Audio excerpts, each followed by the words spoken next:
Hello everyone, welcome back to our YouTube channel commerce study portal. So आज हमारा lecture number 3 है जो हमने एनपीओ स्टार्ट किया था, not for profit organization class 12। उसका आज लेक्चर नंबर 3 होगा। बहुत इजी टॉपिक करवाऊंगा और बहुत ही ज़्यादा इंपॉर्टेंट टॉपिक बताऊंगा, ठीक है। सो आपने इसको ध्यान से समझना है कि कौन सा पॉइंट जो है मैं समझा रहा हूँ, कौन सा पॉइंट मैं एक्सप्लेन कर रहा हूँ, ठीक है। So be very alert, be very careful. Start करेंगे वीडियो को। उससे पहले प्लीज चैनल को सब्सक्राइब कर दें, बेल आइकन जरूर दबाएं ताकि आने वाली जितनी भी वीडियोस हैं हमारी वो आपको उसका नोटिफिकेशन सबसे पहले मिल सके, ठीक है जी। चलो वीडियो को शुरू करते हैं, राइट। Thank you.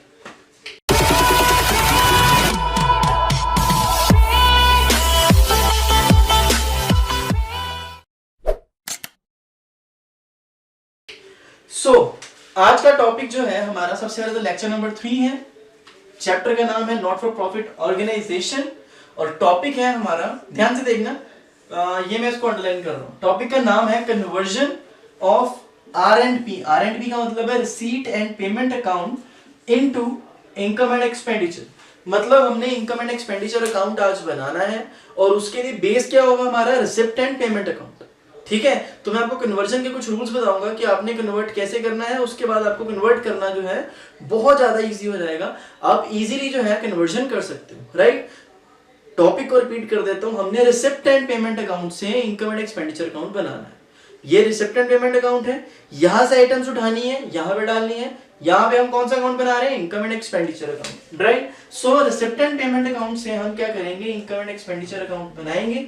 आज हम उसका प्रोसीजर करेंगे कि हम रिसिप्ट एंड पेमेंट अकाउंट से इनकम एंड एक्सपेंडिचर अकाउंट कैसे बनाते हैं। जैसे कि मैंने आपको बताया था, यहां पे ध्यान से देखें, रिसिप्ट एंड पेमेंट अकाउंट, इसकी जो डेबिट साइड है वो इसकी रिसिप्ट साइड है और जो इसकी क्रेडिट साइड है वो पेमेंट साइड है। उल्टा होता है, क्यों? क्योंकि रिसिप्ट एंड पेमेंट अकाउंट का जो बेस है वो कैश अकाउंट है या कैश बुक है। इनकम एंड एक्सपेंडिचर अकाउंट में जो सिस्टम फॉलो किया जाता है वो रिसिप्ट एंड पेमेंट अकाउंट से बिल्कुल उल्टा। ये क्रेडिट साइड जो है इनकम एंड एक्सपेंडिचर अकाउंट की रिसिप्ट साइड होती है और डेबिट साइड जो होती है रिसिप्ट एंड पेमेंट अकाउंट की, इनकम एंड एक्सपेंडिचर अकाउंट की, वो पेमेंट साइड होती है। मतलब ये एक्सपेंसेस हो गए सारे और ये इनकम्स हो गई, राइट। समझ में आई बात। सो आज हम इनको करेंगे। उससे पहले आपको छोटी सी इंफॉर्मेशन दे दूं, हमारा व्हाट्सएप पे ग्रुप बना हुआ है, क्लास 12th के लिए अलग है, क्लास 11th के लिए अलग है। तो ये क्लास 12th के लिए है, नंबर मैंने लिख दिया है 9877043033।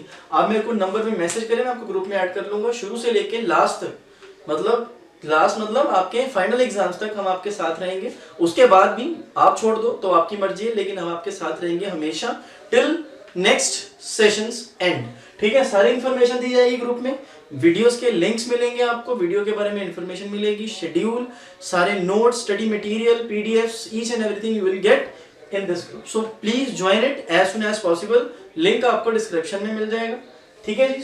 Thank you. सो इसमें कुछ पॉइंट्स मैंने उतारे हुए हैं, आप इन पॉइंट्स को फॉलो करेंगे। उसके बाद आपने आगे प्रोसीड करना है, इनकम एंड एक्सपेंडिचर बनाना है रिसिप्ट एंड पेमेंट अकाउंट से। रूल्स बता रहा हूं। नंबर 1, ध्यान से सुनिए। सबसे पहले है ignore opening and closing cash and bank balance. Income and expenditure account बनाने के लिए ना तो कैश बैलेंस चाहिए ना ही बैंक बैलेंस चाहिए। रिसिप्ट एंड पेमेंट अकाउंट में इधर डेबिट साइड पे ओपनिंग कैश बैंक बैलेंस दिया होता है और इधर वाली साइड पे क्लोजिंग कैश बैलेंस या बैंक बैलेंस दिया होता है। आपने दोनों इग्नोर करने हैं जब इनकम एंड एक्सपेंडिचर अकाउंट बनाना है, क्योंकि इनकम एंड एक्सपेंडिचर अकाउंट की जो नेचर है वो है नॉमिनल अकाउंट। सिर्फ रेवेन्यू नेचर के खर्चे, रेवेन्यू नेचर की इनकम्स, पहला पॉइंट। दूसरा, सिर्फ और सिर्फ करंट ईयर के इनकम्स और करंट ईयर के खर्चे लिए जाते हैं।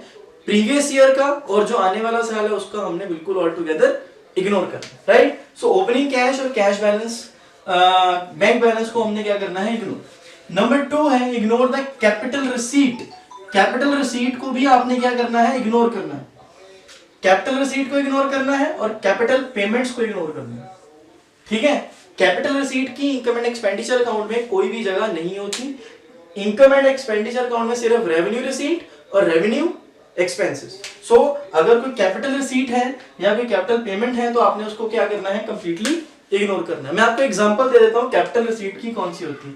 देखो कैपिटल रिसीट की एग्जांपल है, आपने कोई डोनेशन रिसीव की बिल्डिंग के लिए, आपने कोई डोनेशन रिसीव की किसी स्पोर्ट्स फंड में, आपने कोई डोनेशन रिसीव की, आप कोई पेविलियन बना रहे हो, ठीक है, आपका स्पोर्ट्स क्लब है, आप पेविलियन बना रहे हो, उसके लिए अगर आप कोई डोनेशन रिसीव कर रहे हो तो वो किसका पार्ट होगा, कैपिटल रिसीट का, तो वो इनकम एंड एक्सपेंडिचर का पार्ट नहीं होगा, वो बैलेंस शीट में जाएगा।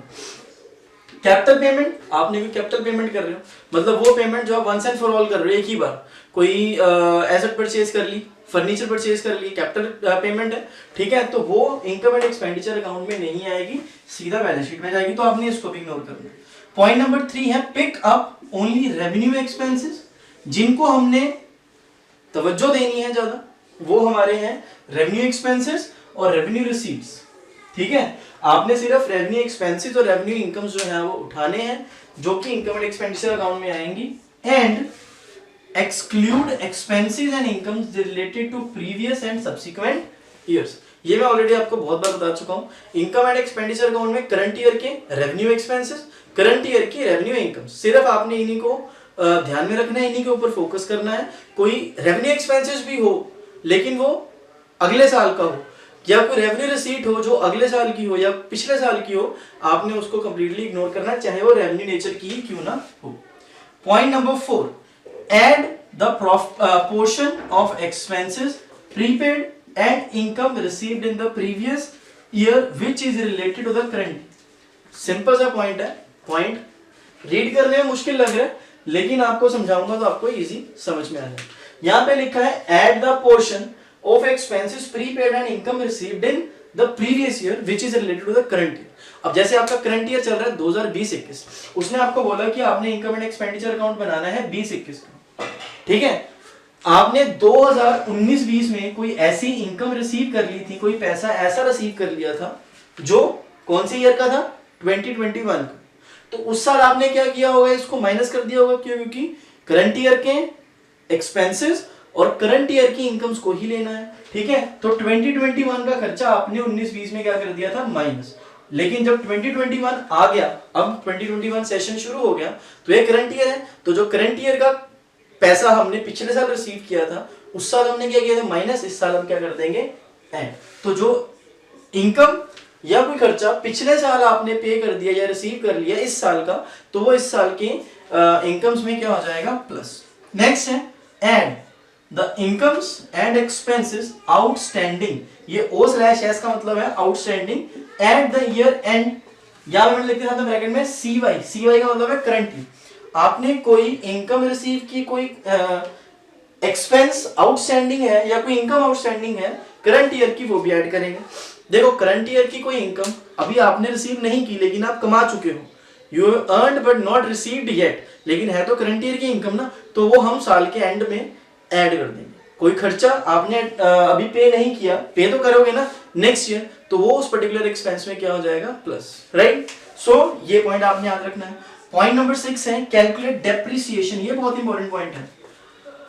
फिक्स्ड एसेट्स को हमेशा डेप्रिशिएट किया जाता है। मैंने आपको बोला कि फिक्स्ड एसेट्स के ऊपर जो भी पैसा आप खर्च करते हो वो आपकी कौन सी पेमेंट होती है, कैपिटल पेमेंट्स, वो कहां पे जाएगा, बैलेंस शीट में, लेकिन उसकी डेप्रिसिएशन एक ऑपरेटिंग एक्सपेंस है और वो कहां पे रिकॉर्ड की जाएगी, आपके इनकम एंड एक्सपेंडिचर अकाउंट में।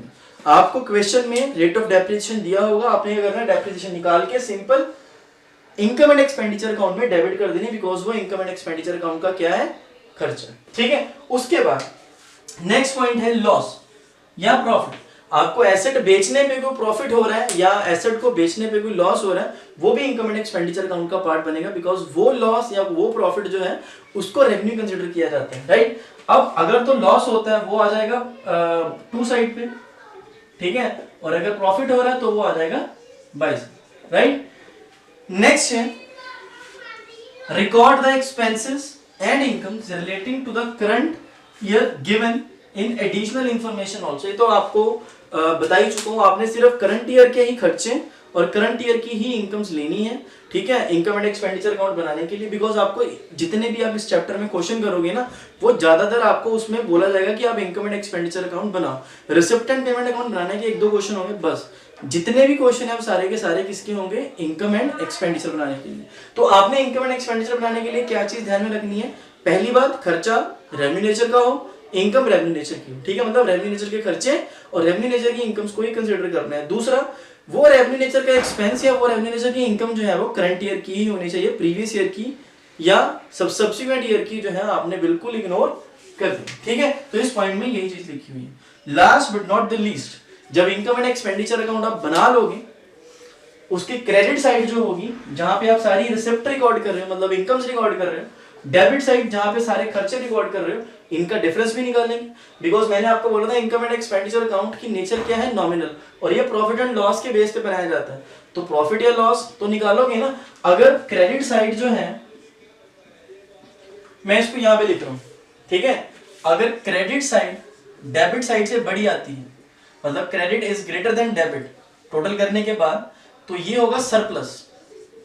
ठीक है, और अगर क्रेडिट साइड डेबिट साइड से छोटी आती है, मतलब credit is less than debit side, तो वो आपकी क्या आ जाएगी, डेफिसिट, मतलब लॉस। तो आपने यहाँ पे प्रॉफिट या लॉस की जगह पे वर्ड यूज करने हैं, प्रॉफिट के लिए सरप्लस और लॉस के लिए डेफिसिट। ठीक है, सो बाद में उनका क्या करना है, उनको बैलेंस शीट में ऐड या लेस कर देंगे, that will discuss later. So ये आपका पूरा पार्ट था, how to convert receipt and payment account into income and expenditure account. ये उसका पूरा प्रोसीजर है, याद कर लो। वीडियो को पॉज करके आप स्क्रीनशॉट ले सकते हो, इसका बहुत इंपॉर्टेंट है, ये आपके बहुत ज्यादा काम में आगे आने वाला है। ठीक है, मेरे को बोलोगे मैं फोटो खींच के भेज दूंगा। सो प्लीज प्लीज प्लीज इसको ध्यान से देखना वीडियो को, बिकॉज इसी के बेस पे सारे क्वेश्चन आपके निकलेंगे, आगे बहुत इजी होता रहेगा। नेक्स्ट वीडियो में हम करेंगे इसके बाद जो items income and expenditure account में आएंगी, ठीक है, वो सारी डिस्कस करेंगे लेटर ऑन। उसके बाद हम क्या करेंगे, प्रैक्टिकल क्वेश्चंस स्टार्ट। ठीक है जी, मैं बुक भी बता दूंगा कौन सी बुक में से करने हैं, तो बुक्स का अरेंजमेंट फटाफट से कर लेना। ठीक है जी, तो आपको 1-2 दिन का टाइम दूंगा, उसके बाद हम प्रैक्टिकल स्टार्ट करेंगे। ठीक है, सो मैं आपको मिलता हूँ बहुत जल्दी नेक्स्ट वीडियो में, तब तक के लिए टेक केयर, ध्यान रखें अपना, बाय बाय।